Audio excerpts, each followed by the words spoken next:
Good morning, everyone. We'll get started in just a few minutes as I let folks in from the waiting room. Thank you for your time. A reminder to you all, please mute yourselves. I will mute you all, but what I'd also like you to do is mute yourself just in case so that you can be sure to hear the presentation with full clarity. Thank you.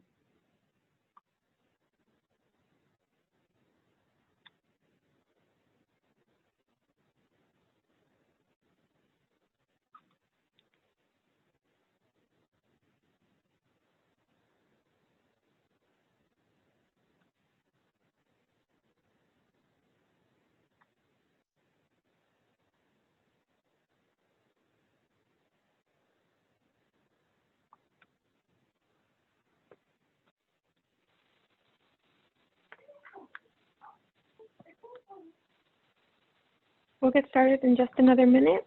A reminder to everyone in attendance, please be sure to mute your mic. There will be an opportunity for you to ask questions. If you do have a question, I ask that you either add it to the chat when you think of it, and I'll respond at the end of the presentation. Otherwise, you can also raise your hand and I will call on you when we get to the question section of this presentation.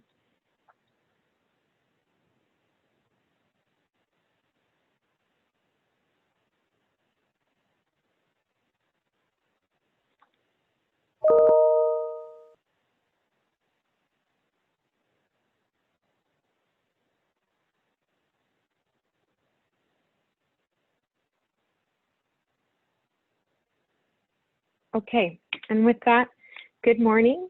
Thank you for joining us. From the Department of Arts and Culture, I'd like to welcome you. My name is Laura Guerrero Nieto, and I manage the Community Impact Arts Grant Program. Before we begin with the presentation, I'd like to call your attention to a few things on this title slide. First and foremost, application instructions, a sample application, as well as the guidelines for the Community Impact Arts Grant are available on our website, and that's the first link that you will see. The second link is for our new online application portal. I would encourage all of you to log into this system. It's called SurveyMonkey Apply, and begin your user setup, which will allow you to view the Community Impact Arts Grant application in the system.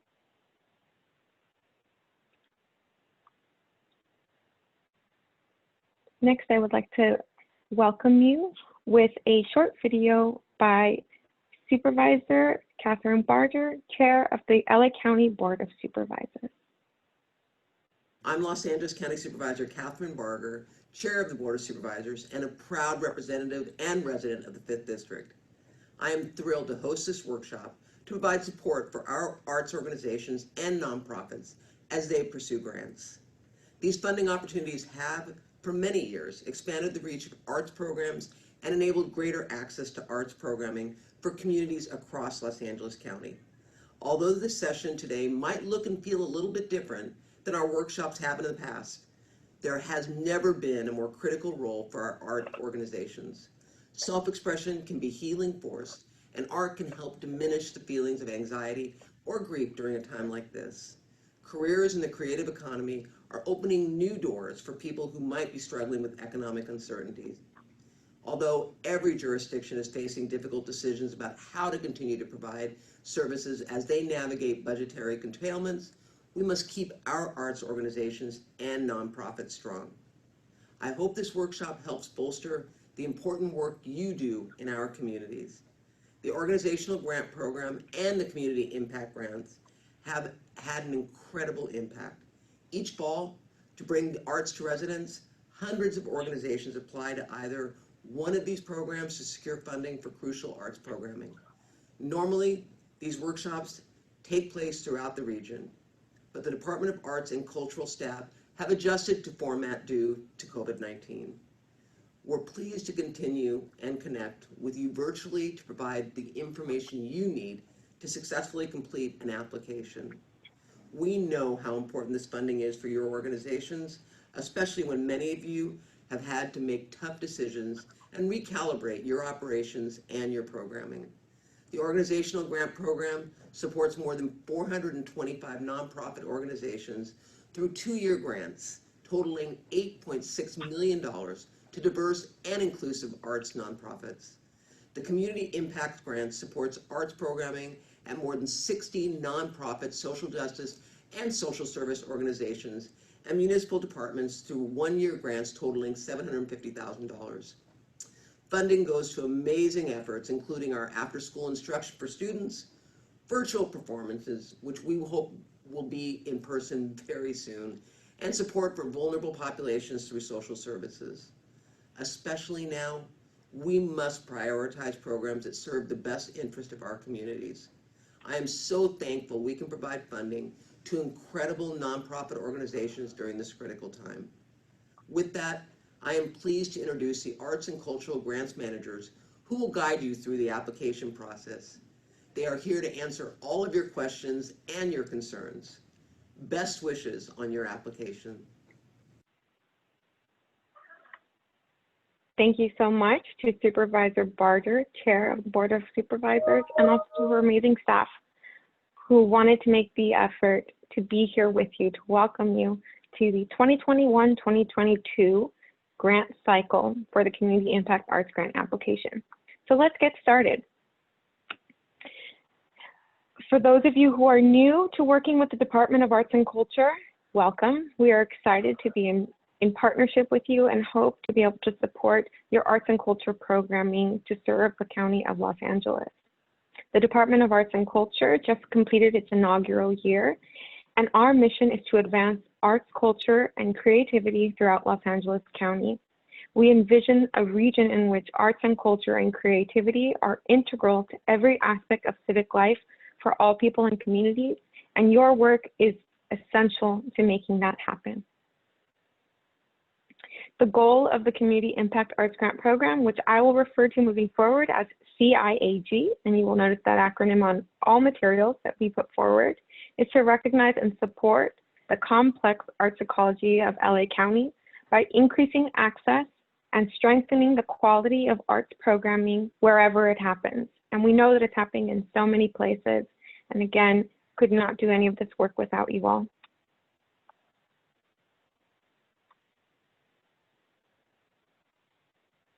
A little bit of program history. This program began with a grant from the National Endowment for the Arts. So just as you are preparing a grant application to receive CIAG funding, we prepared a grant application and submitted it in 2015 to the National Endowment for the Arts, federal funder of arts and culture throughout the United States, to support program development for this wonderful opportunity. With that seed funding of $50,000, we were able to request additional funding, matching funds, just as we request from you all, to support this effort and bring the program to a place where it could serve as all of the diverse residents and regions of LA County. And we're really fortunate to receive $1.5 million to support 3 years of CIAG for 2016, 2017, and 2018. In 2018, we went forward to the Board of Supervisors to request an investment, and we're really pleased to receive an increase in funding. You'll notice that our first 3 years, we had $500,000 in funding to support each year of the grant. And beginning in 2019-20 funding cycle, we're able to offer $750,000 to the grantees supported by the Community Impact Arts Grant Program. We are currently in that 3rd year of funding. This is the 2021-22 application cycle for which this workshop is providing support.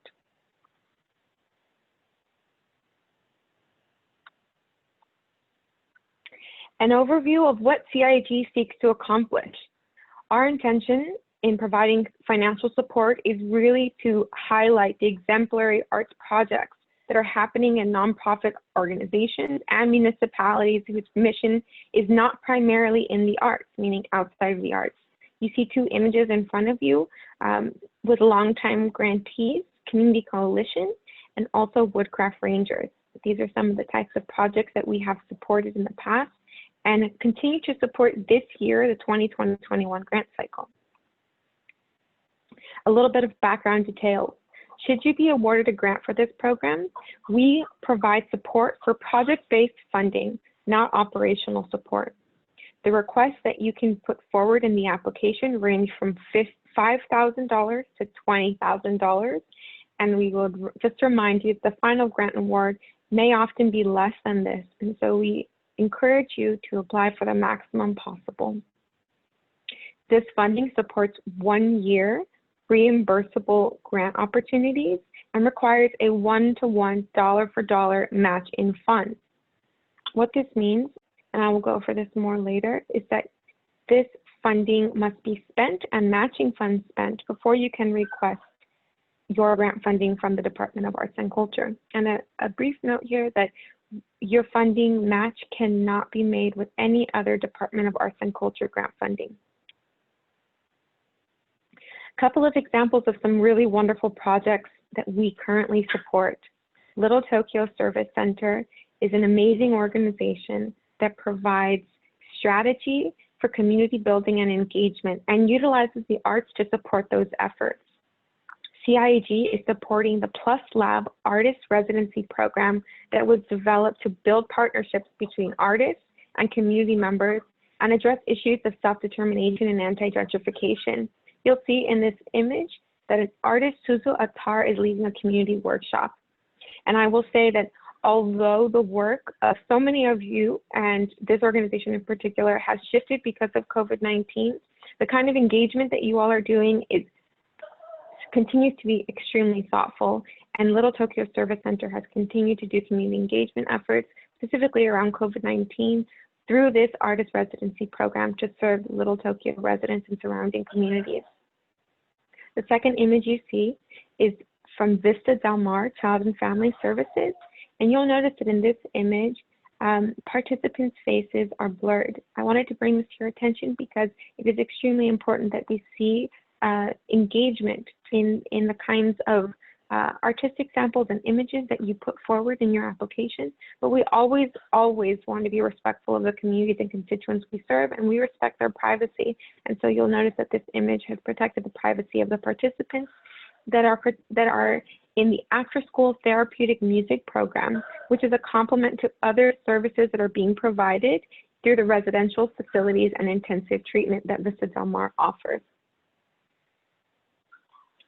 Our vision for cultural equity and inclusion. I am familiar with several of you that are on this call, and so I know that you're familiar with the Cultural Equity and Inclusion Initiative, but here's a brief timeline along with some links where you can read additionally about what this effort has been.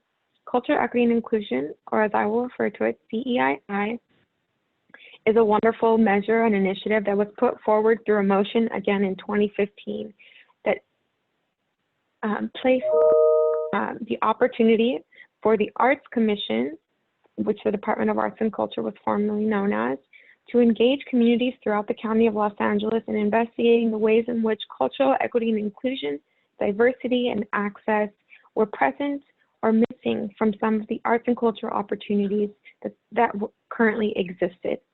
Through an 18-month public process, which included town halls, focus groups, and an advisory committee that is still active, a report was released and recommendations were approved in 2017 by the Board of Supervisors. What this has created is a new requirement for all applicants of our organizational grant program, and for applicants of the Community Impact Arts Grant Program, this initiative put forward some changes in the point allocations for your projects and applications. And also this year, we're really pleased to announce that we have a new cultural policy for the County of Los Angeles, which was approved by the Board of Supervisors.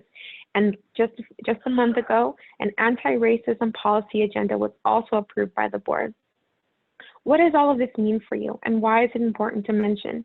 Well, the goal of the Cultural Equity and Inclusion Initiative, the cultural policy, and the anti-racism policy agenda is really to ensure that arts and culture are an essential tool that is being utilized by departments within the County of Los Angeles, but also recognizing the role that arts and culture has played to improve the outcomes of your organizational missions, to improve educational outcomes, better physical and mental health care and outcomes, increase housing and housing stability, create meaningful employment opportunities, and an equitable and fair criminal justice system. So the work that you have done in community has been such an important part of why now in 2020 a cultural policy was able to be adopted and an anti-racism policy agenda approved by the Board of Supervisors. So thank you for your leadership in these efforts. As I mentioned, cultural equity and inclusion has been incorporated in the Community Impact Arts Grant application. And for ease, I've included the ways in which CEII has impacted this program.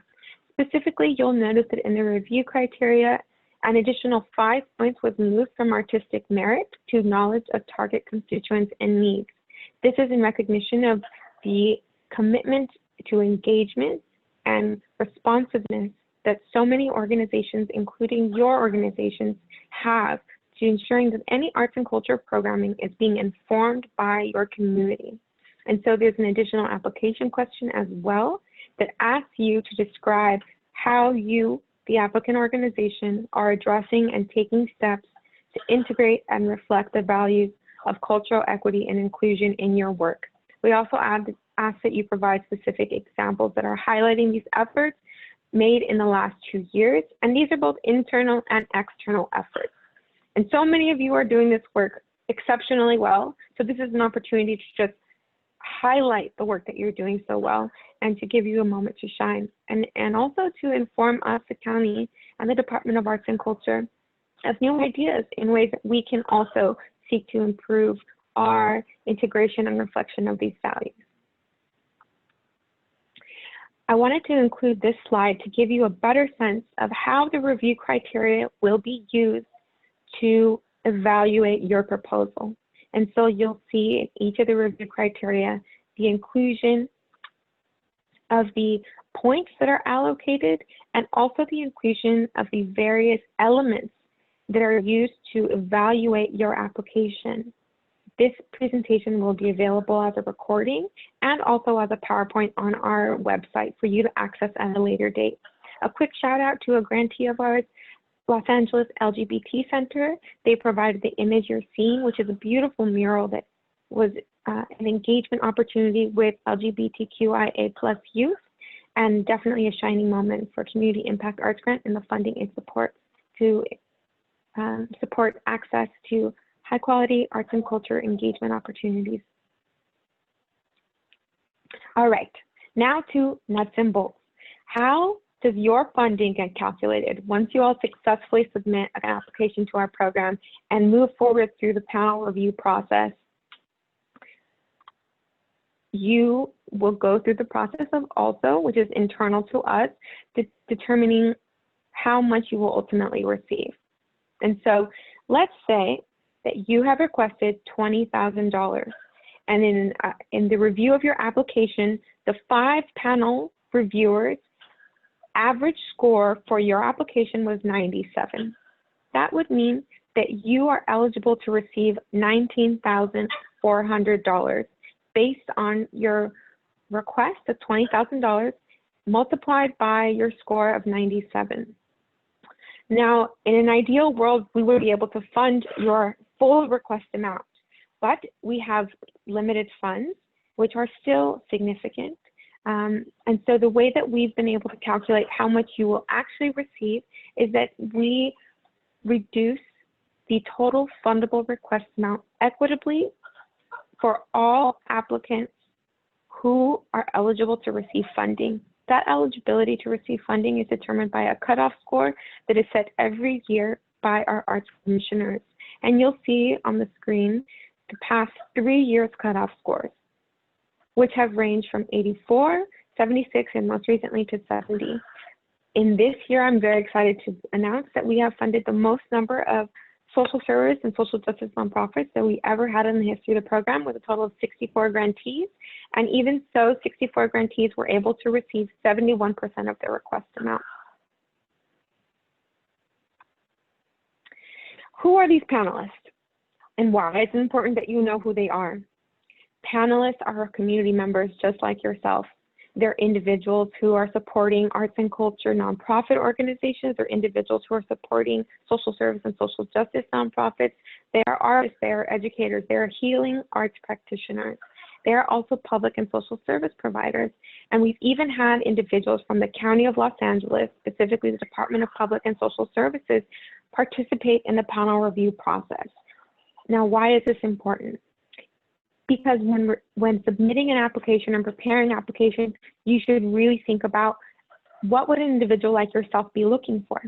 What are some of the standout things that an individual like yourself would deem valuable in the presentation of your application? Another reason why this is important is because we hope that you will nominate yourselves to serve as panelists for the Community Impact Arts Grant application.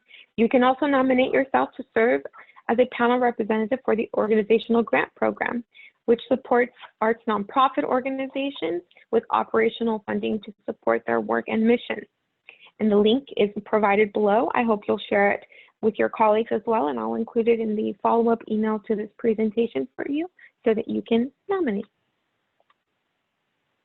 Oh, important to note, while your application is in review for any of our grant programs, neither you nor a staff member from your organization or board member can be allowed to sit on any grant panel for that particular application or program during that cycle. So what would that mean? If you applied for the Community Impact Arts Grant, no one from your organization could serve on a CIAG panel, even if it's in a different discipline or area of focus. However, applying to the Community Impact Arts Grant Program does allow you to serve as a panelist for the Organizational Grant Program. So again, a great opportunity if you have not already served on a panel for our grant programs. I highly encourage you to do so. It provides a really wonderful perspective, both in terms of getting an overview of the type of applications that are being submitted and great ideas for the kind of work that can be done, but also so that you can see some of the behind the scenes machinations of the review process. Here are some important dates and deadlines. You'll notice that the deadline for this application is Wednesday, October the 7th of this year at 11:59 p.m. Pacific Standard Time. We do not grant extensions for any of our grant opportunities. However, you will be allowed, should you have one correction that's required, to make one correction. Any more than one correction will result in the disqualification of your application. So when completing your application, we always recommend submitting 5 days in advance to ensure that there aren't any technical glitches that prohibit you from submitting on time.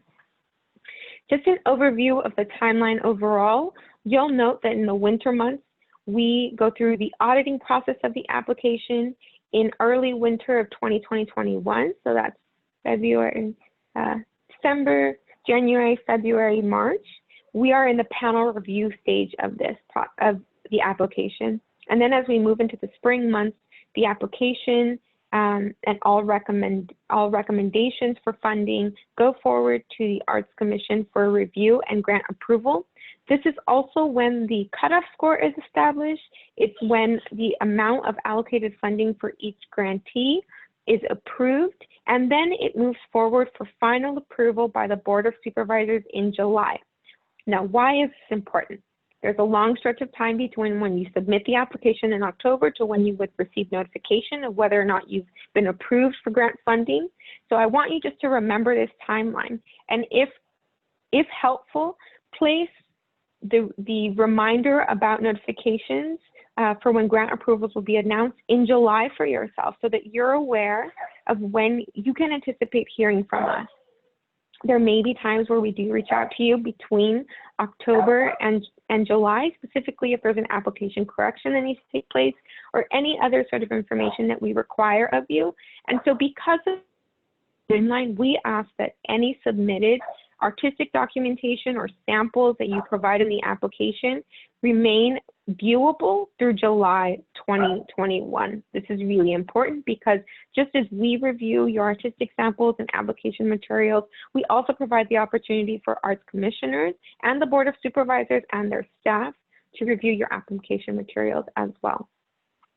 You'll notice at the very bottom here that your very future project evaluation will be due in May of 2020. So a reminder to you all that this application is for a cycle that will begin July 1, 2021, and will end June 30th, 2022, with a reporting deadline in May 2022.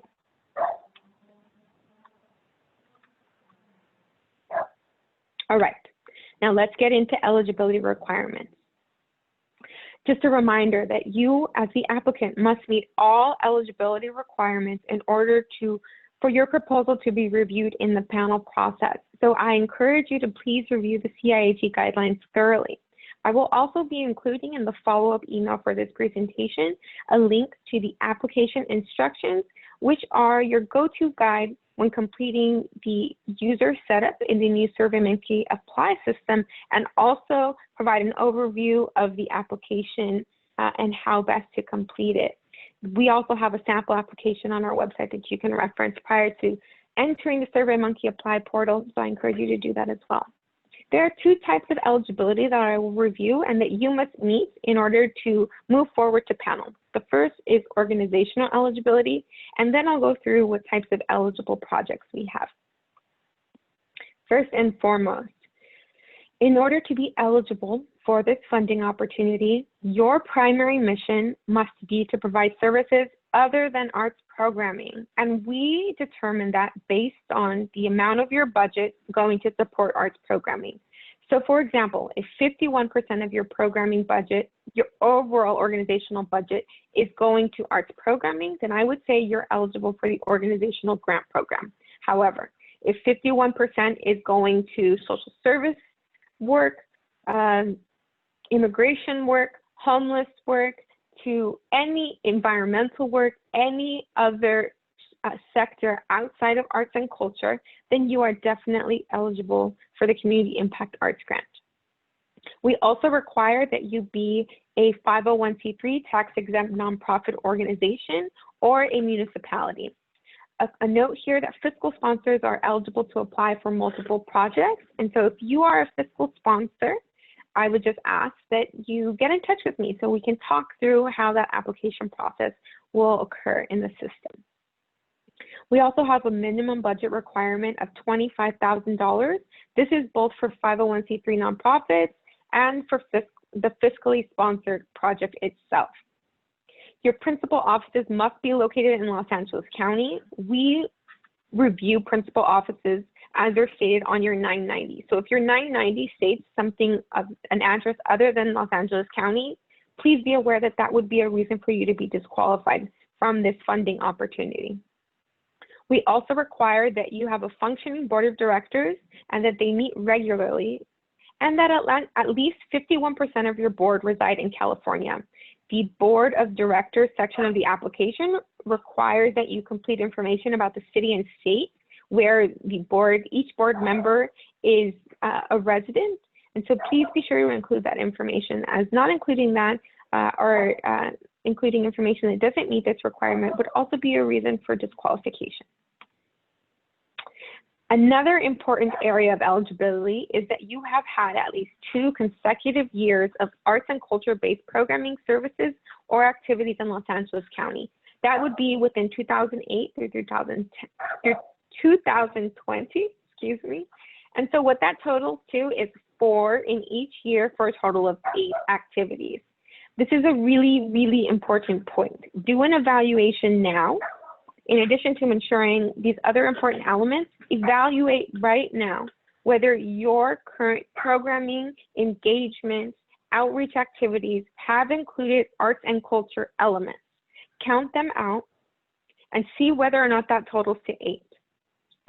This is absolutely essential and a requirement of this grant opportunity because it's important to the Department of Arts and Culture and to the Board of Supervisors that you have demonstrated a commitment to arts and culture prior to requesting funding from the county for any future arts and programming activities. So let's go through the types of eligible organizations. Again, over 50% of your budget must be devoted to non-arts programming. And that would mean that municipal departments, right? Departments of Parks and Rec, for example, departments of Public Works, would be eligible for this funding opportunity to support an arts and culture program. Similarly, social service and human service agencies and organizations would also be eligible for this funding because the majority of your funding is going to a primary mission that is not arts-based.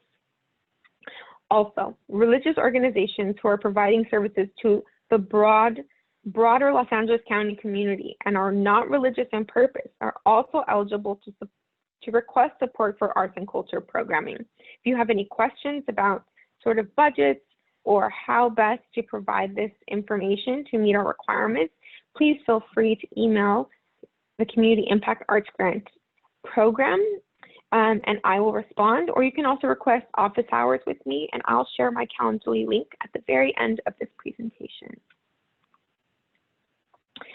Are there any fiscally sponsored projects in the group right now? Please use the participants function at the bottom of your screen to note and raise your hand and show me whether or not there are any fiscally sponsored projects. I'm seeing some familiar names and faces, and I don't believe any of you are.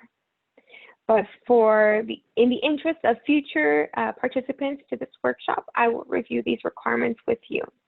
So fiscal sponsors are eligible to apply for multiple projects. As mentioned already, all applicant projects must meet the guideline requirements, which are an annual budget of $25,000 or more, principal offices in Los Angeles County, 2 consecutive years of providing arts services or activities in the County of Los Angeles, and less than 50% of the overall project's budget must be focused. Less than 50% of the overall budget of the project itself can be invested in arts-based programming. So if you have more than 50% of your budget dedicated to arts programming and you are a fiscally sponsored entity, I have great news. While not eligible for the Community Impact Arts Grant, you are certainly eligible for the Organizational Grant Program. And that's a brand new opportunity, which just began in this grant cycle. So I'd encourage you to attend an OGP workshop and reach out to Grants Manager Rosalind Escobar to discuss your eligibility and receive support with that application. An important reminder here, when completing the application, the fiscal sponsor and not the fiscally sponsored project is the applicant of record, but all contact information included in the application should be for the fiscally sponsored project. If any of that is confusing, reach out to me. I'm happy to discuss. All right, now to get down to some sad news. Who is not eligible for this grant opportunity? Well, we've already gone through the first bullet point in front of you. Any nonprofit arts organization or department, city department that has a budget of more than 50% or more that's going to arts programming. Unfortunately, individual artists are not eligible for this funding opportunity. However, we encourage you to partner with individual artists in bringing your projects to fruition. Los Angeles County departments and federal departments or agencies are also not eligible. This is already been explicitly stated, but local and municipal arts agencies are also not eligible for this funding. Private membership organizations not open to the general public, K through 12 schools, both public, private, and continuation, and any organization receiving funding from the organizational grant program, or the Arts Ed Collective are not eligible for this funding opportunity. A new guideline and eligibility requirement change in this year. Institutions of higher education and learning, such as colleges or universities, their departments, centers, or institutes are also no longer eligible to receive Community Impact Arts Grant funding. And that's a guideline change just this year. Okay, a few more no's and then we'll get to some joyful yeses. Application restrictions. If you are an organization partnering with another organization for an arts and culture project, can each organization individually submit an application for the same project? The answer is no. We read all applications. The panel will also read all applications that are similar in nature, and so it'll be very obvious and apparent to us if 2 identical projects are being submitted by 2 different agencies. So you should partner with whomever you think would be a strong partner for your organization. We encourage that and welcome that. But but make sure that you're partnering to ensure the success of one primary application for that arts and culture project. Can an organization or municipality submit multiple projects for review? No, you may not. While the application itself allows for you to define the project that you're requesting support for, and that may be a broad project in scope or it may be a specific project in scope, you can only submit one application per organization. Okay, what kind of eligible projects are we supporting? We are supporting arts-based activities, projects, programming that is taking place in Los Angeles County. These projects must occur between July 1, 2021 and June 30th, 2022. These projects can be a combination of arts activities. They can be music and painting and dance and theater. The limits of the types of disciplines that can be engaged through your proposal are limitless, so long as they meet the needs of your community. Both new and existing projects are also both equally viable opportunities for funding. And any arts education related project that's taking place outside of the school day, outside of school hours, in after school spaces is also eligible for funding.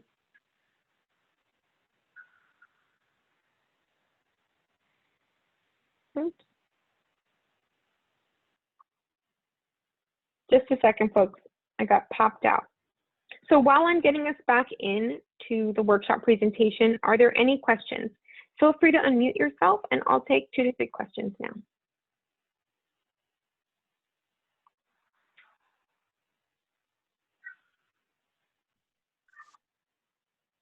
No? Hi, Laura, this is Marissa, did you have a question? Hi. So I do have a quick question. As you know, in the city of Southgate, the Cultural Arts Coordinator is under the Department of Parks and Rec. And so I know you said that municipal art agencies cannot apply, but since I'm in the larger Parks and Rec department, I am hoping that we're eligible as Absolutely. the department. Yes. Okay. Exactly. Yeah. The Department of Parks and Rec is definitely eligible, and your position itself is actually an indication of their investment in arts and culture programming and projects. So, yay. Excited for that. Thank you for joining. Thank you. Anyone else have a question before I continue?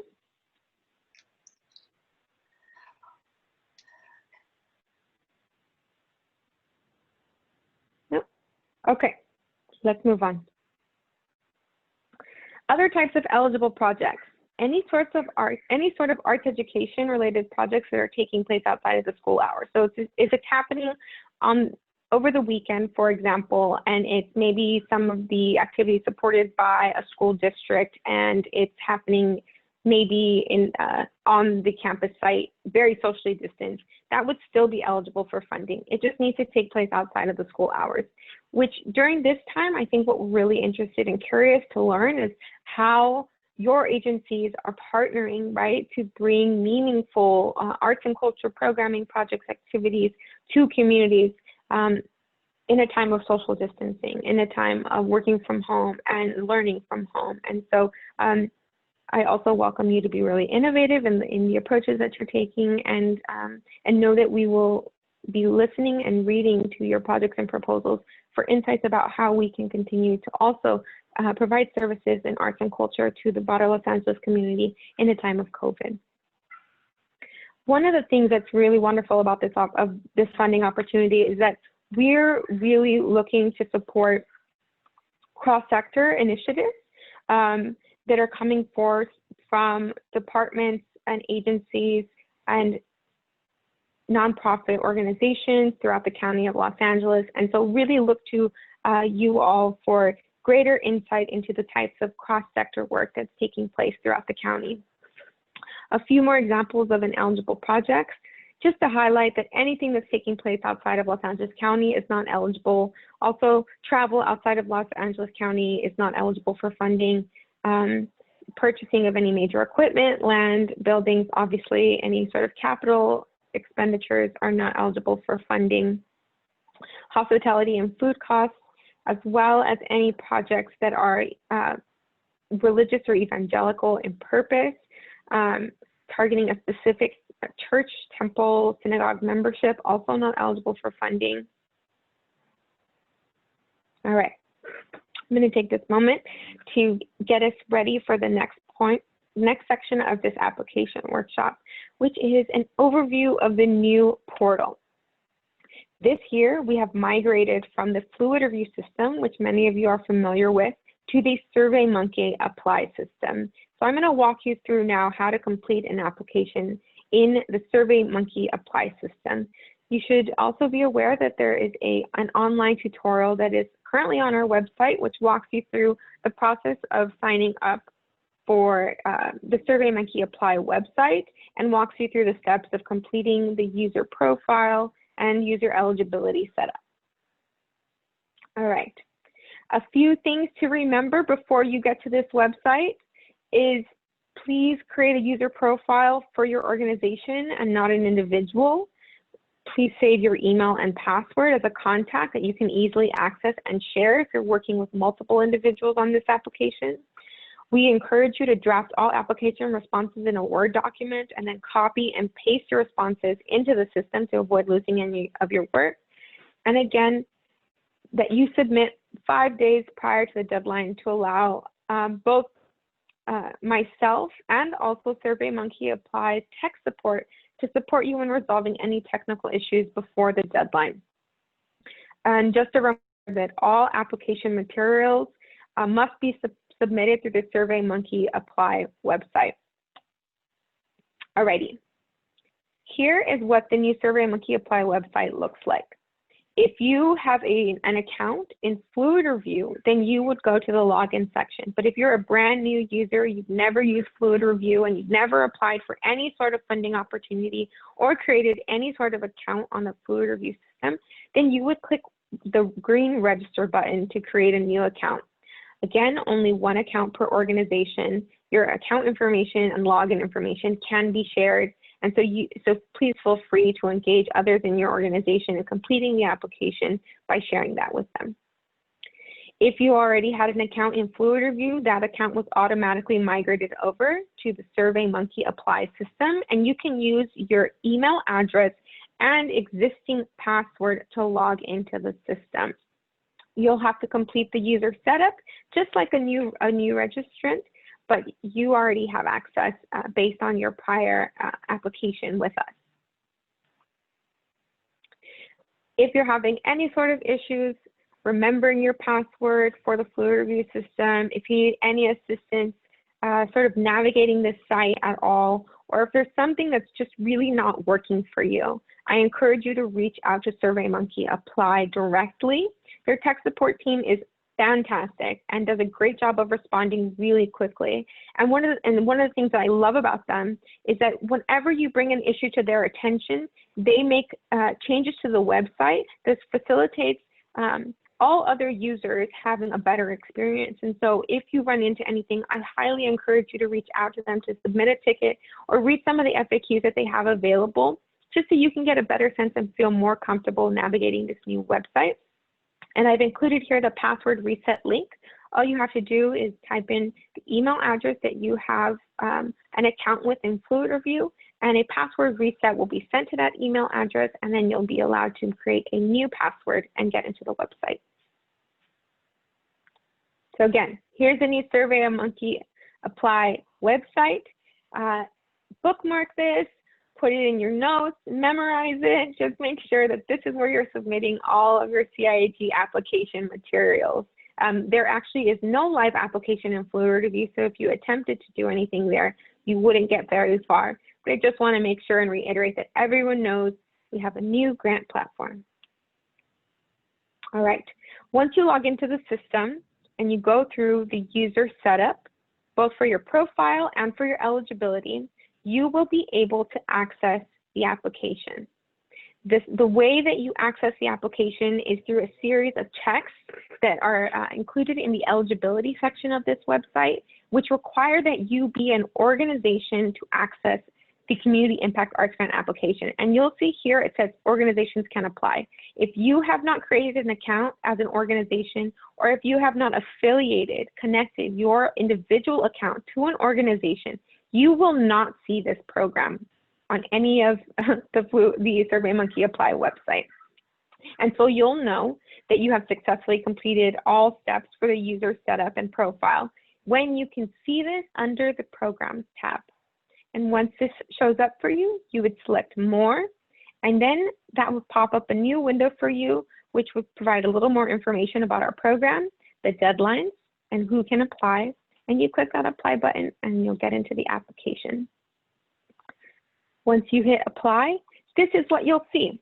This portal is actually really user-friendly, we believe. So if there's something that isn't working quite well for you, again, encourage you to reach out to me and also to SurveyMonkey Apply Tech Support so that we can get that working better for all applicants in the system. If you apply as an organization, when you set up your account as an organization, your organization name will appear both at the top here and over here to your left. And then you'll see that my individual email that has logged into this account is also visible. So at every point in the application, you will know which organization you're working with and which email you've logged in for. This is especially important if you're a consultant working with multiple organizations, so you can be clear about where you are in the application process and which application you're working on. Another really cool thing about this portal is you'll see that every single section of the application is included for your review here. By clicking into any of these sections, you will open up that form for completion. And while you're in that form, you can save and continue, which would save any work you've completed moment, or complete, which would finalize your submission in any of these application sections. Another amazing feature of this system, in the activity section, you'll be able to view any activity you've made. That means when you created an account, the last time you logged in, that you can see, maybe if you're working jointly with someone, what last pieces of the application they've completed, for example. Another amazing feature, this review section. Once you've completed these forms, you will be able to review your final pre-submission application by clicking this review button. And this is actually what we see and what reviewers will see when they review your application. So whenever you're worried or curious about what that will look like for us, you can click this review button to make sure we're seeing exactly what should be there. You'll notice that up here it says 0 of 8 required tasks complete. Once each of these tasks are complete and you have submitted each of these forms individually, this toolbar will fill up with a green bar to show how far along in the process you are for things to be completely completed. Once it's completely green and fills up and all required tasks have been completed, this submit button will turn green and you will be able to submit. And that's really when you'll know that everything has been completed. But again, I would encourage you to review your application before submission and then click that submit well before October 7, 2020, 11:59 Pacific Standard Time. When you click into a form of the application, this is what you will see. Now I've decided to highlight the project budget expense section because this section has a little bit of math in it. And so it requires that you ensure that numbers are completed successfully, input successfully into the system so that some back-end validation can occur. This form is pre-populated for you using information from the project request section of the application. The project request section of the application has a field that asks for your project budget. And so when your request amount from the project budget, your request amount from the project request form of the application will automatically populate this box up top. You are not to make any edits to that box. You will complete the rest of the budget section, including how the funding will be spent on your left and how matching funds will be spent on your right. At the bottom of the form, you will receive totals that add all the figures included in each column. And then there is a box at the very bottom that says meets or exceeds explanations. This section will be used to validate whether or not the figures you have included in each section add up to the correct amount. For the CIAG fund request, This leftmost column needs to add to $20,000 for the CIAG required match.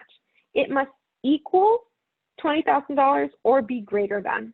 And once that's true, then you can complete the form and mark it as complete. Similarly, the project budget income does the exact same kind of addition. You'll notice up here it says LAC-DAC grant request amount. This is auto-populated from the project request section of the application, and then it will ask you, where are your matching funds coming from? You'll notice at the very bottom here, there's a budget income explanation section. This is a required field, and we've made it required both for project expense explanation and project income explanation. Both fields are now required. And this is actually at request of our panelists who wanted to know a little bit more about your sources of funding, how things are being divided in each of the budget categories. And so use this as another opportunity. Numbers tell stories. They also help the panel to understand what your priorities are, what you think is of value to support in the project. So use that section wisely. Use it to, expand upon your project narrative to give greater detail about what is most meaningful in your investments for this project. Another section of the application that is important to overview with you now, this is the artistic documentation section of the application. Important to note that we're going to ask you to submit at least one artistic sample, but I always encourage applicants to submit two. And if you are having any questions about what kind of artistic sample you should submit, I will be hosting a workshop on Thursday, September the 17th to review strong artistic samples and also answer your questions about how you can best highlight your organization in an artistic sample.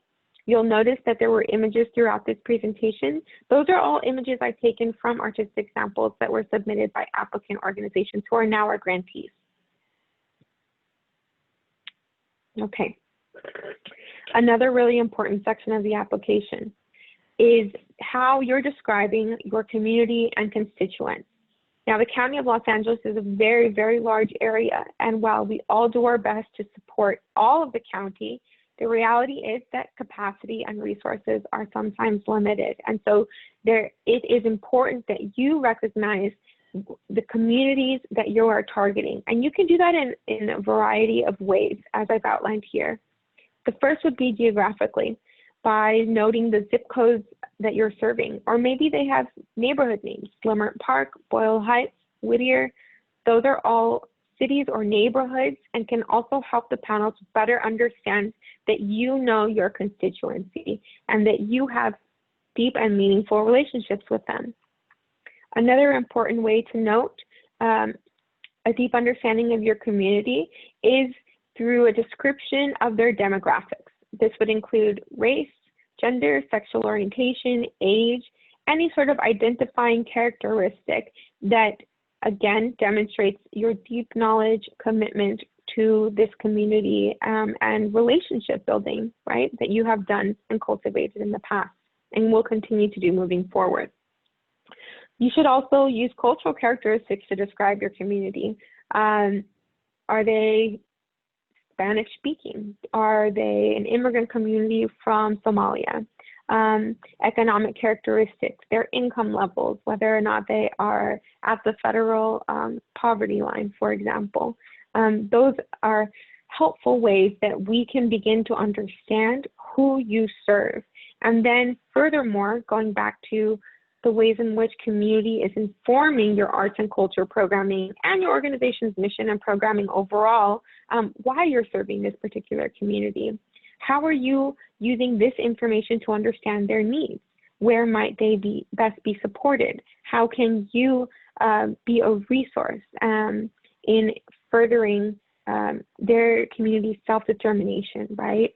Their advancement, their well-being. And then last, how are your programs, the ones that you've developed in arts and culture and also overall, meeting the needs of this community that you have outlined as serving? I think that one of the ways that we've found that is really helpful to provide this information is also in data mapping. So if you're interested in some additional information about how best to craft a narrative, I will be hosting an application workshop next Thursday, September the 10th, to review narratives. And in that application workshop, I'll also review how to use data to tell a narrative and how to use your project budget to tell a narrative. All the spaces of the application are a part of the overall narrative that you're creating, right? About your organization, the community you're serving, and your arts and culture programming and project. And so if you need some support on that, or just curious about the ways in which the county has utilized our own data to tell stories, I encourage you to join me next Thursday. Okay, here is what you will need in order to submit an application to the Department of Arts and Culture. In addition to your narrative, in addition to your artistic sample, we also require some really important information from all applicants. So I've broken this down in terms of the type of applicant that you are, so you'll be able to know exactly what you should prepare before beginning an application or before submitting your application, right? So the first, of course, is artistic documentation. Please join me September 17th, again, for a workshop around artistic documentations and samples. The second is letters of recommendation or reviews. So what this can be is a letter of recommendation from a parent, letter of recommendation from an elected official, a letter of recommendation from a partner agency possibly that you're working with, or a review. Maybe you had a really exceptional community event and it had a small write-up in an online media platform. I would encourage you to include a PDF of that as one of the required letters of recommendation or review. 2 letters of recommendation and or reviews are required with your application, and these must be submitted, these must have been written within the last 18 months. So think of what day it is today. So in the last 18 months from now, that's when this letter should be dated. And then finally, we require a federal Form 990 or the 990EZ or 990N for the most recently completed and filed tax year, but that tax year must end on or after December 31st, 2018. What does that mean? That means that really the last possible fiscal year that you could submit tax documentation for would begin January 1, 2018 through December 31, 2018. If you have any questions about that, if you're having any issues, maybe you have an extension for filing, please contact me. Let's discuss and figure out how best to approach this. For any organizations with budgets of $2 million or more, and again, this possibly is your fiscal sponsor, you are required to submit a financial audit for the applicant organization for the most recently completed fiscal year, also ending on or after December 31, 2018. For municipal departments or religious organizations, in lieu of a 990, we ask that you submit a financial statement or annual profit and loss and a balance sheet instead of the 990. Because many of these entities are not required to complete a 990, we still require some kind of financial documentation that demonstrates what your overall operational budget looks like. For any fiscally sponsored project, though we are requiring a federal 990 and an audit form from your fiscal sponsor, we also require a revenue and expense or profit and loss statement for your project's annual operating budget. It's important, so please make sure to prepare that. For any organization that is proposing a project that is arts education in focus, both for children and for adults, we're all arts education learners, it's highly recommended that you submit a sample lesson plan, curriculum sample, agenda, worksheets of the kind of takeaways that your participants will have for reflection and study, so that the panelists get an idea for what it will be like to sit in the seat of your participant through the arts and culture engagement activity that you are proposing funding for. Last but certainly not least, we also allow you to include one optional piece of promotional material. This can be a brochure, a flyer, a newsletter. If there's an additional review you'd like to include that's highlighting the work of your organization and demonstrating the ways in which you are promoting your activities, right? What is your outreach like? How are you engaging constituents? Any questions about that? Again, feel free to email me. Alrighty. Now, a few things to remember. I've gone through a lot of what we require, what we expect of you, what our eligibility requirements are, the types of projects we can and will not support, and that's all very important. But first and foremost, I want to remind each of you that you are the subject matter expert, and we trust you. This application is an opportunity for you to introduce your organization and make a really lasting first impression. What should we know about you? If we know your organization and you're going through maybe a strategic planning process, a revisioning, a new investment, right, in arts and culture programming, maybe it's racial equity work, whatever it may be, use your application as an opportunity to demonstrate to us the immense value that you bring to your community, the reasons why you are exceptional and deserving of this funding opportunity.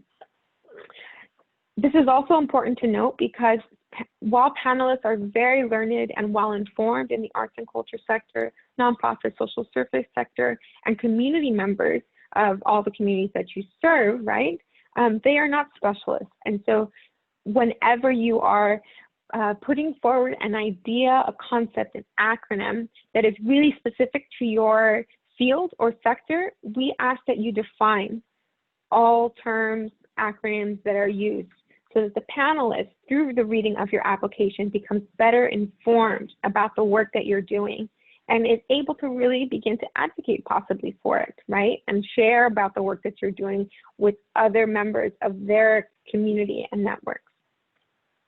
An important reminder, please show in your application the amazing work that you're doing, and don't just tell us about it. Be demonstrative. Though there are character limits and not word limits in the application, I believe that it is really possible for you to do an exceptional job of describing to us just how impactful your organization is and how they're able to do that work. So that show, not tell, really gets us into the how of things, right? And then also important, we want to know exactly what is the project that you're requesting funding for. We also want to know, why is it important? Who is it impacting? And how are the goals of the project important to the mission of your organization? This is really important to keep central to the overall narrative that you're creating for the application, because it needs to read as though this is, how should I say, a organic connection to the rest of the work that you're doing. This, I think, goes without saying, but just a reminder to you all not to use any marketing information to answer your project narrative questions. This, for example, could be fundraising information. This also goes for fundraising videos being used as artistic samples. The panel knows what those look like and what that reads like. And so I would not want you to be at all penalized in any way in terms of the amount of points allocated for any section because you opted to use that information. So just don't do it. We've had 5 years of this funding opportunity now, and in that time have learned a great deal from our panelists. And so part of what we've done here is describe some of the things that panelists really enjoy seeing, some of the things that help applications to stand out, and some of the ways they really wanted you to be successful. And so I won't belabor reading each of these, but just to highlight a few. Again, that very last bullet point, panelists recommend you submitting 2 artistic samples. They know also that the, visual representation of work is very powerful and strong. And so whether it be submitting a video, which often is more successful for media programs and projects, music and dance, using a PowerPoint is also really strong and powerful. And so the recommendation here is that you create a through line narrative and create context for each of the images that are being provided in the PowerPoint.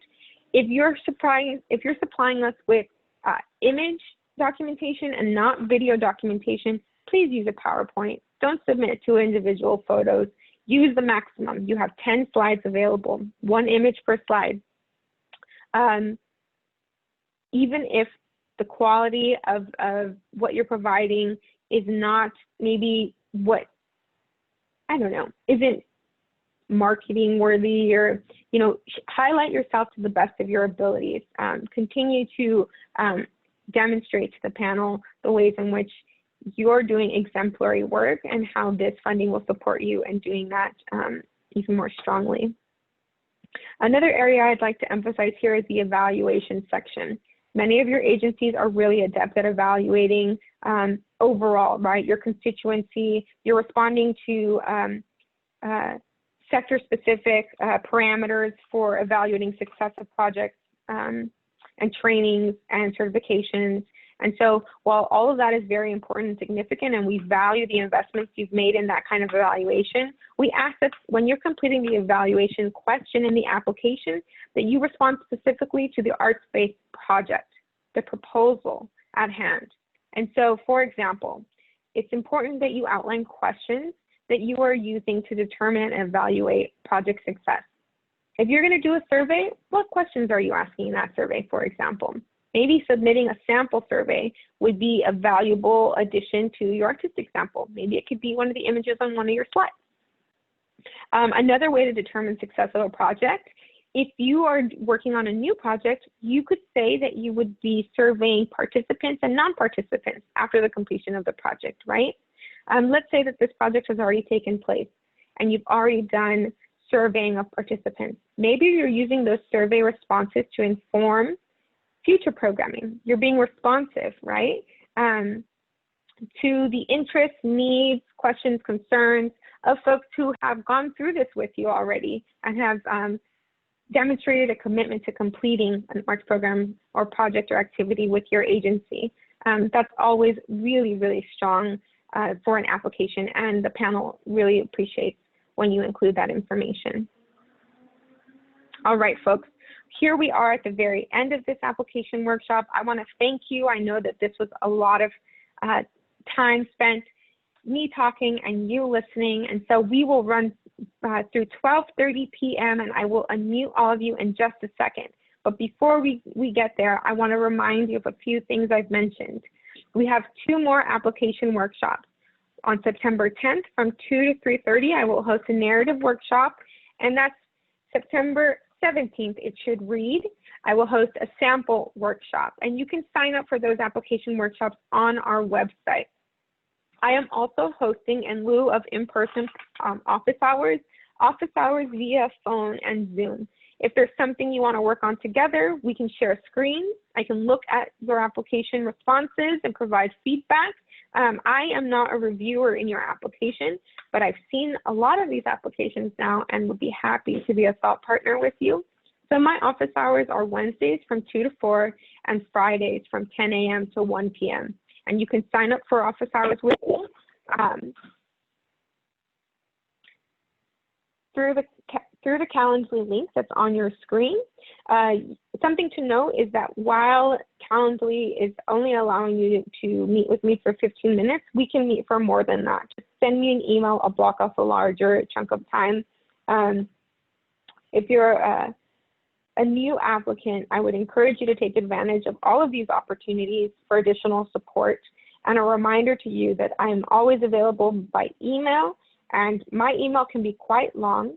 So I encourage you to email the CIAG at arts.lacounty.gov email address, and I will get back to you as soon as I can. So with that, I will unmute all participants. And I'm just going to ask each of you to unmute since I muted you. So feel free, if you have a question, to either type it in the chat or begin speaking. Hi, Laura. This is Marissa again. Oh, sorry. Hi, Martha. Continue. Go ahead. I do have a question, thinking specifically about that application tip of show, not tell, and for organizations who are applying for the first time and may not have had a lot of arts programming in the past, given, you know, everything happening with COVID, there hasn't been a lot of, there's been some virtual programming, but programmings look different, you know, needless to say. And so if this is for a project, and I that is anticipating when we are more back to normal, you know, such as like an exhibition or something, but we do not have examples of that in the past, what would you recommend? Could we show examples of RFPs for virtual programming or or how would you, or maybe proposed plans for what the project will look like, even if it hasn't, something like that hasn't happened before? Yes, absolutely. And that's a great question. Okay. So what I encourage folks to do when you're doing an assessment of your overall arts and culture programming is that this opportunity is an expansion of existing efforts. So I think show yourself some grace, right? And understanding that while you haven't maybe been able to put forward a full-fledged arts and culture slate of programming, that there are likely a lot of events that for example, City of Southgate has already been engaged in that featured arts and culture activities, performances. This could have been something like a poetry reading. This can be a performance by a local dance group. This can be maybe it's part of your inauguration for a mural or a park, and you had a local band play. This could be a school band, it could be a rock band, you know, like what are the ways in which arts and culture has been infiltrating, right, and invigorating the kinds of programming that you have put forward in service of community? Because ultimately, right, arts and culture facilitates greater engagement with the communities that we all serve. And so we want to see some of the unique and innovative ways that you have done that. Also, in the time of COVID, this could have been that you sent art supplies home to students, right? This could have been that you maybe were hosting like a reading hour with a local author or something of that nature, right? I hope that there are, and I know that there are, just in my experience with the City of Southgate, moments that you can bring forward, which will be indicative of the ways in which arts and culture has played a significant role in the ways in which you are serving. And let's definitely touch base and discuss some of those other opportunities, because I also want to be able to bring those forward for the artistic sample workshops to encourage folks to think about the other ways that you all are doing great work. Thanks for your question, Martha. Thank you. Can I ask a question? Hi, Jen. Hi. Yes. Great to see you. Look at you. Thanks. I know. I was like, I'll put my video on. I don't know anybody else here, but that's okay. I just wanted to ask about the timing of the grant, the period of performance, just because we're talking about a year from now and further out, and we don't really know what the world's going to look like COVID-wise. So how would you like us to kind of, like, if we're still in stay safe at home orders, it's going to be this, but if we're not, it's going to be that? Or do you have a recommendation on how you'd like to see that? Yeah, I think that's a really great question. So of note is that this current application cycle for the 2020-21 grant year actually allowed for an extension. We worked with our county council to extend the grant period from 12 months to 18 months, with an eye towards being able to respond to your needs and be thoughtful about the ways in which it might be more stressful than life already is to for us to rapidly respond to any kind of adaptations. So you'll notice that in the guidelines and on our website, we have stated that we will be mindful of all public health recommendations due to COVID-19 and this health pandemic, and we may issue additional guidance. And so that's something to consider, because what we're hoping, right? We're hoping that we'll be able to reopen soon, but we don't know. So currently what we do in the Department of Arts and Culture is we hope for reopening in 2021. And we plan for programming that will be able to be adaptive. I think for 2021 of June, it's okay for us to be hopeful and cautious, right? And so I think in part of what you could do is talk about how arts programming has adapted and shifted. And there's a question in the application that asks how you've responded to the last 6 months. That will inform the panelists about the ways in which you made adaptations. But I think it's entirely okay for us to say, we really hope that in August of 2021, that we will be able to share physical space again. And with that hope, this is our intention for this project and how we believe it will be executed with the greatest impact and success. That language, I think, is part of what's key. And that's why I always want to emphasize that you all are subject matter experts. I trust you. And so as an expert, I believe in your capacity to let me know what will be best, right, for your population and constituents. And so it's with that faith and trust that we move through this process together. And the panelists will be looking as, colleagues and partners to see what are some of the other considerations that should have been made. And so by the time you get notification about this grant opportunity, you'll have that panel feedback to also take into account, right, and make adaptations as we all learn about them. So I hope that's helpful and reassuring. Yeah, that's great. Thank you. Thank you. Hi, Adela. Hi, Laura. Do you have a question? Yes, I do. Thank you so much for your incredibly valuable presentation. So much helpful information. I have a question surrounding the organizational eligibility, specifically documentation of the 8 programs over the last 2 years that we provided our community and our students. Am I understanding correctly that we would highlight not programs necessarily that were integrated together, but served in capacity of the arts in general? So like the distinguished author presentations and the performance programming and all of the different ways we've supported the arts within our community. Is that correct? Okay. Yeah. So it's our big umbrella plan of arts education for our community and for our students. Okay, thank you so much. Yeah, I appreciate that. Mm-hmm. I appreciate that. Thank you. Thank you so much for joining. Oh, absolutely. So yes, for the arts and culture, the history of arts and culture programming, that section of the application, you're going to want to talk about it like a portfolio, right?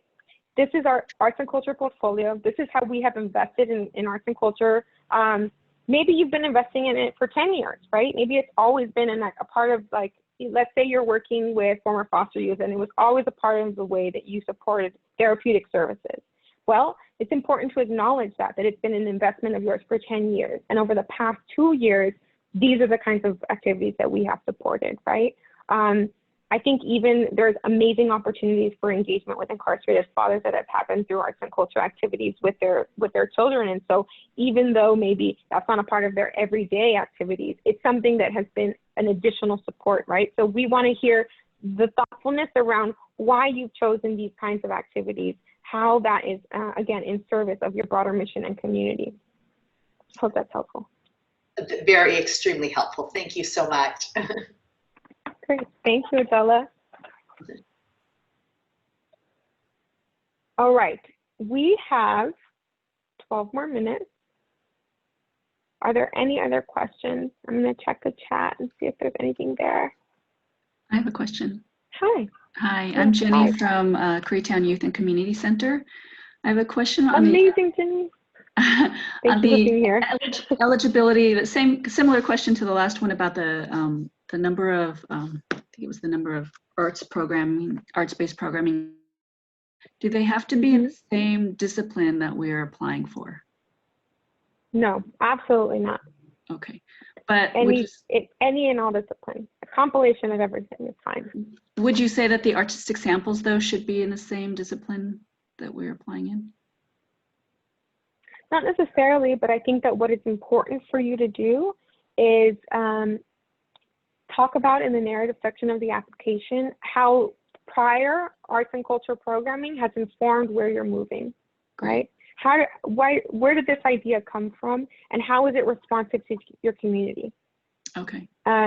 The other thing too that is valuable if you're doing a PowerPoint presentation, I mentioned this before, is providing context. So let's say that you're changing and you're moving from dance classes to storytelling, but you're working with the same population. A prior artistic sample can still show engagement with that age group, right? Or with that demographic.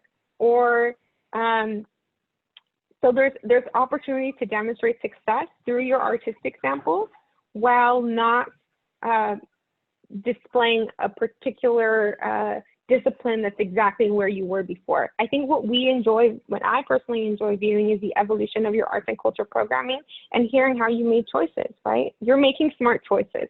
So what is the thoughtfulness behind that? I think if you share that, it's highly successful. Okay, thank you very much. Thank you. Any other questions? Well, I just want to say, since there aren't questions, I just want to familiar names here. Seraphim from My Friend's Place. No? Yes? Yes? Oh my gosh. Amazing. So happy you're here. Current grantee of ours. Also, Stacy Chang from Home. Shout out to Marissa from City of Southgate. She's just joined City of Southgate this year and is a really awesome example of a city making investments in arts and culture. Let's see, who else do I recognize? Obviously, Jen. Tierra del Sol. Exemplary, awesome arts organization serving the 5th Supervisorial District. And I'm not as familiar with the other folks on this call, but again, let me just put up my contact information again so that you can be sure to reach out to me, sign up for a workshop.